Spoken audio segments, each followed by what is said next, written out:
আসসালামু আলাইকুম দর্শক, টপ বিডি নিউজ 24 এর পক্ষ থেকে আপনাদের স্বাগত জানাচ্ছি। আমি নাইম ইসলাম।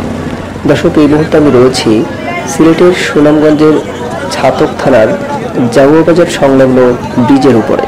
এখান থেকে সর্বশেষ বন্যা পরিস্থিতি আপনাদের দেখানোর চেষ্টা করছি।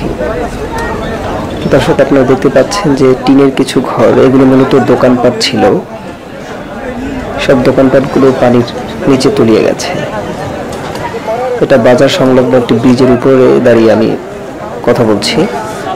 দর্শক, দেখতে পাচ্ছেন এখানে কিছু ঘর আছে, এই ঘরগুলো অলরেডি পানির নিচে তলিয়ে গেছে। অর্থাৎ সুনামগঞ্জের বর্তমান পরিস্থিতি খুবই ভয়াবহ। এখানে চলাচলের জন্য একমাত্র বাহন হচ্ছে নৌকা, এছাড়া আর কোনো পথ নেই। দর্শক, এখানে দেখতে পাচ্ছেন যে একটি বিল্ডিং, এই বিল্ডিংটাও অলরেডি পানির নিচে তলিয়ে গেছে। প্রায় নিচতলায় পানি ঢুকে গেছে, দেখতে পাচ্ছেন যে আমি একটু জুম করে দেখানোর চেষ্টা করছি। দর্শক, এই হচ্ছে সুনামগঞ্জের বর্তমান পরিস্থিতি।